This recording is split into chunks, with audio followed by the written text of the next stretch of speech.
ആ ക്യാഷ് ഉണ്ടെങ്കിൽ തന്നെ യൂറോപ്പിൽ 2 വർഷത്തെ കോഴ്സും പഠിക്കാം, അത് ലിവിങ് എക്സ്പെൻസും കവർ ചെയ്ത് പോവും. അത് കഴിഞ്ഞ് 2-3 വർഷം കിടന്ന് ഉറങ്ങിയാലും കുഴപ്പമില്ല. യൂണിവേഴ്സിറ്റിയുടെ ഒരു ഫീസ് മാത്രമേ വരുള്ളൂ. അല്ല, ഞാനൊരു എക്സാമ്പിൾ പറഞ്ഞത്, ഒരു 10 ലക്ഷം രൂപ ഫീസ് ഉണ്ടെന്നുണ്ടെങ്കിൽ ഇപ്പോൾ പോളണ്ട് പോലത്തെ രാജ്യങ്ങളിൽ, ചെക്ക് റിപ്പബ്ലിക്, ലാറ്റ്വിയ പോലുള്ള രാജ്യങ്ങളിൽ നമ്മൾ ഫീസും അടക്കാം, ലിവിങ് എക്സ്പെൻസും കഴിഞ്ഞ് കിടന്ന് ഉറങ്ങിയാലും കുഴപ്പമില്ല. പാർട്ട് ടൈമും ഇല്ലെങ്കിലും പ്രശ്നമില്ല, നമുക്ക് കവർ ചെയ്തെടുക്കാം. ശരിക്കും അപ്പോൾ യൂറോപ്പിലൊക്കെ ഭയങ്കര ഫീസ് കുറവാണല്ലേ? യൂറോപ്പിൽ തന്നെ ഇപ്പം ശരിക്കും കുറച്ചും കൂടി അഫോർഡബിൾ ആയിട്ട് നമുക്ക് ചൂസ് ചെയ്യാൻ പറ്റിയ കൺട്രി ഇപ്പോൾ ഏതായാലും? ചൂസ് ചെയ്യാൻ ഒരുപാട് ഓപ്ഷൻസ് ഉണ്ട്. ഇപ്പോൾ ഏറ്റവും ലോവസ്റ്റ് ഒക്കെ പറയുകയാണെന്നുണ്ടെങ്കിൽ Latvia, Poland, check republic, France കുറച്ച് കൂടുതലാണ്.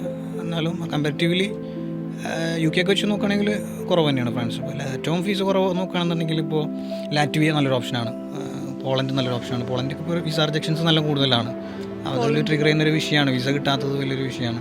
ലാറ്റ്വിയ അത്യാവശ്യം വിസ റിജക്ഷൻസ് ഒക്കെ കുറവുള്ളതാണ്, അപ്പോൾ അതും കൂടെ നോക്കണമല്ലോ. ലോ റേറ്റ് മാത്രം നോക്കി ഓപ്റ്റ് ചെയ്ത് നമ്മൾ സമയം കുറേ പോകും. കുറേ കുട്ടികൾ ഡെഫർ ആവുന്നുണ്ട്, യൂണിവേഴ്സിറ്റി സൈഡിൽ നിന്നും ആവുന്നുണ്ട്, വിസ റിജക്ഷനും കൊണ്ടാവുന്നുണ്ട്. 1-2 വർഷം ലോ ഫീസ് നോക്കിയിരുന്നു കഴിഞ്ഞാൽ പ്രശ്നമാണ്.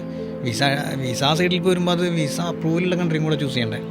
UK എന്തുകൊണ്ടാണ്? UK ധൈര്യമായിട്ട് വെക്കാം, എങ്ങനെ പോലും അത്യാവശ്യം ഇന്ത്യൻ സ്റ്റുഡൻസിനെ വെൽക്കം ചെയ്യുന്ന കൺട്രിയാണ്. അപ്പോൾ വലിയ വിസ റിജക്ഷനൊന്നുമില്ല, ക്രൈറ്റീരിയകൾ കുറവാണ്. ചിലപ്പോൾ 1 മാസമൊക്കെ ഷോമണി ഇട്ട് കഴിഞ്ഞാൽ ചിലപ്പോൾ നിങ്ങൾക്ക് വിസ അപ്രൂവൽ ഉണ്ടാവും, ശരിയല്ലേ? അപ്പോൾ അതുപോലെയല്ല, യൂറോപ്പ് കുറച്ച് ക്രൈറ്റീരിയ കൂടുതലാണ്, പക്ഷേ ഫീസ് കുറവാണ്. ഇപ്പോൾ ഏകദേശം നമ്മൾ ബാംഗ്ലൂർ, ചെന്നൈയിലൊക്കെ പഠിക്കുന്ന ഒരു ഫീസ് ഉണ്ടല്ലോ, ഇപ്പോൾ എനിക്ക് തോന്നുന്നു 3 ലക്ഷം രൂപയ്ക്ക് വരെയൊക്കെ ബാംഗ്ലൂരിൽ പോയി പഠിക്കുന്നുണ്ട് MBA ഒക്കെ. അത് വെച്ച് നോക്കുമ്പോൾ അതിനേക്കാൾ കുറവ് ഫീസും പഠിക്കാൻ പറ്റും. ഇപ്പോൾ ലാറ്റ്വിയയിൽ തുറിബ യൂണിവേഴ്സിറ്റി, ഇക്ക യൂണിവേഴ്സിറ്റി, TSI എന്ന് പറഞ്ഞ യൂണിവേഴ്സിറ്റീസൊക്കെ അത്യാവശ്യം എക്സ്ക്ലൂസീവാണ്. ഇവിടെ പല കേരളത്തിലെ ആളുകളായിട്ടൊക്കെ അസോസിയേറ്റഡ് ആണ്, അഡ്മിഷൻസ് ചെയ്യാനുള്ള എക്സ്ക്ലൂസീവൊക്കെ കൊടുത്തിട്ടുണ്ട്. ഇപ്പം നമ്മളായിട്ടായാലും കണക്ഷൻ ഉള്ളതാണ് TSI.